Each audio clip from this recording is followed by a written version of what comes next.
Le séjour que j'ai passé en dehors de notre pays depuis plusieurs mois m'a conduit à la rencontre de plusieurs de nos compatriotes, parfois dans les endroits du monde où je ne m'attendais pas à les rencontrer.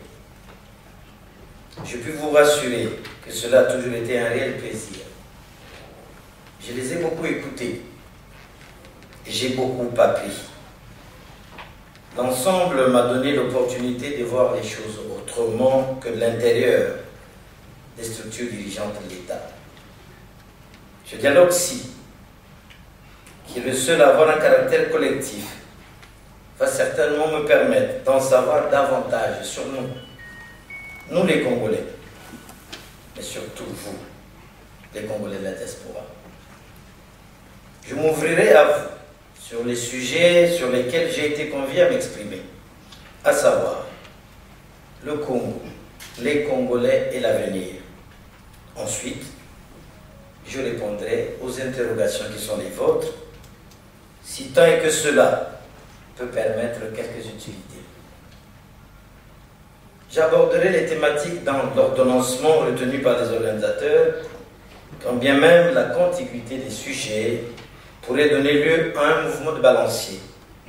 Et je vous signalerai au passage que le sujet est vaste et peut faire l'objet d'une thèse et donner lieu à un ouvrage à plusieurs tomes.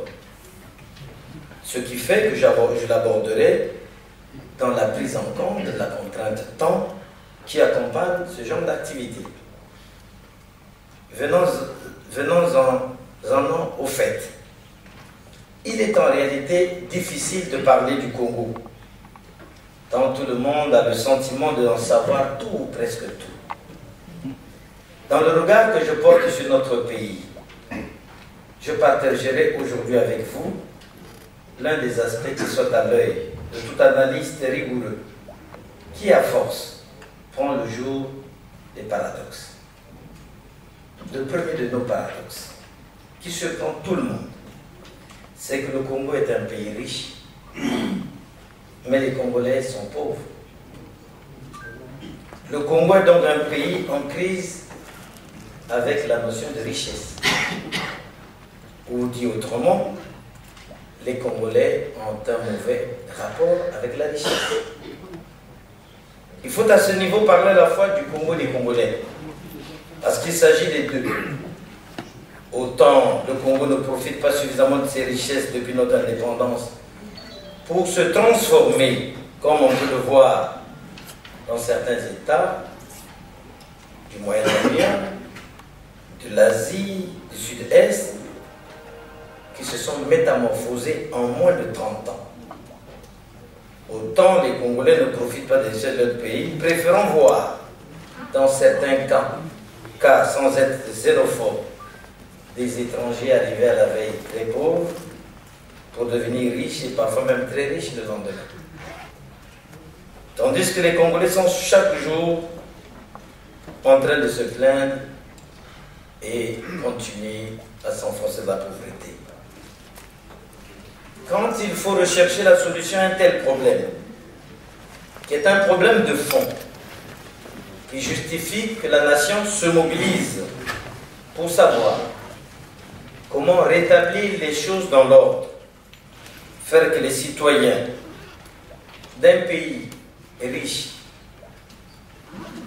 je dirais soit eux-mêmes riches, peut-être pas riches, mais le minimum exigé. On nous propose d'autres débats, notamment celui de la Constitution. Et tout le monde entre dedans, oubliant que c'est un faux problème, une diversion. J'y reviendrai. Notre mauvais rapport à la richesse est, à mon humble avis, dû à une mauvaise maîtrise des phases du processus économique. À savoir, une mauvaise ou un manque de maîtrise de la production, une mauvaise volonté et une manque de maîtrise de la distribution, ajouté à des mauvaises habitudes de consommation. Nos agrégats macroéconomiques reflètent la prépondérance de la production pétrolière dans notre économie, qui rapporte généralement plus de 90% des ressources budgétaires de l'État et par ricochet celles de nos collectivités territoriales. Excusez-moi. Pour dire, nous ne profitons pas assez de la manne pétrolière pour diversifier notre économie. Les chiffres sont parlants. Si 90% d'un budget revient d'une seule source, il n'y a que 10% pour le reste de l'économie. On se comporte, je parle ensemble des Congolais, comme si les ressources naturelles sont inépuisables ou éternelles. Pendant ce même temps, des grands pays, comme les États-Unis d'Amérique, comme la France, travaillent durement pour limiter leur indépendance énergétique, surtout vis-à-vis du pétrole. Les gaz de schiste sont une voie. Beaucoup d'experts pensent qu'il ne reste à la planète au rythme des consommations actuelles que 20 ans maximum d'exploitation pétrolière. La question, que deviendra le Congo sans pétrole en 2035? 20 ans, ce n'est pourtant pas beaucoup. Tout cela intéresse tout le monde, sauf les Congolais.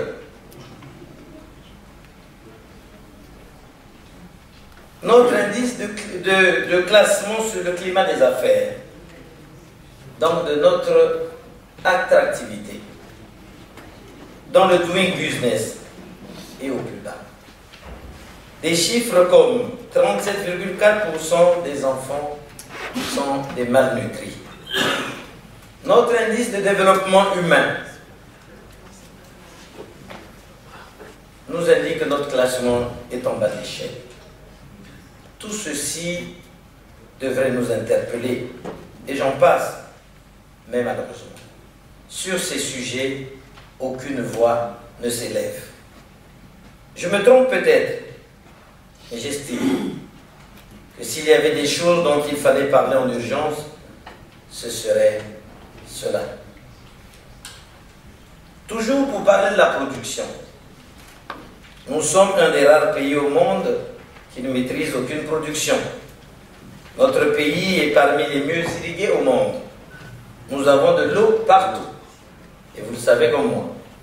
Mais nous ne savons pas produire de l'eau potable pour tous.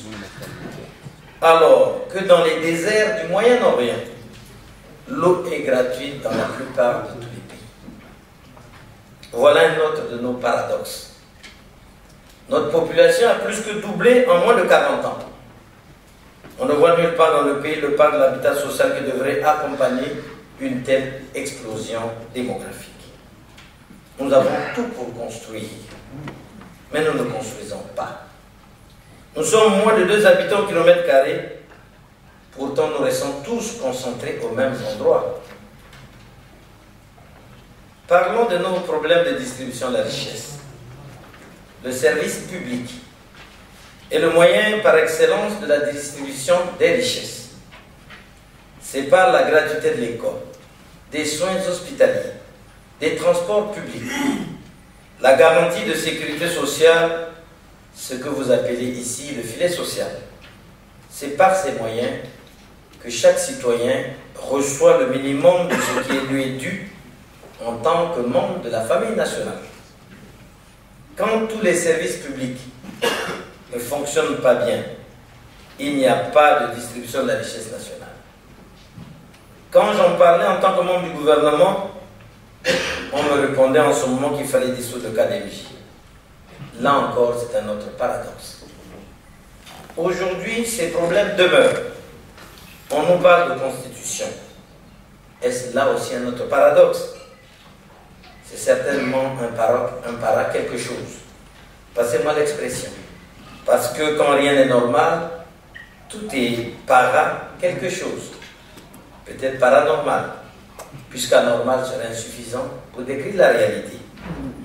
Que peut-on dire de la consommation dans un pays qui ne produit rien? J'avais déjà, à une occasion, en tant que ministre de l'Emploi, à une émission télévisée, expliqué à notre peuple que notre mentalité de fonctionnaire, héritée des années du parti-État, où l'État était le plus gros employeur, nous a fait déserter même le secteur de la petite distribution. Ce qui fait que comme tout ce que nous consommons vient d'ailleurs, dès que nous recevons nos salaires, nous allons acheter auprès des détaillants qui sont tous désormais des étrangers, sans être xénophobes. C'est la réalité. Les Congolais travaillent pendant tout le mois, ensuite nous remettons notre argent aux autres. Donc par toutes les voies, l'argent sort du Congo. C'est ainsi que se répète, comme si personne n'y pouvait rien.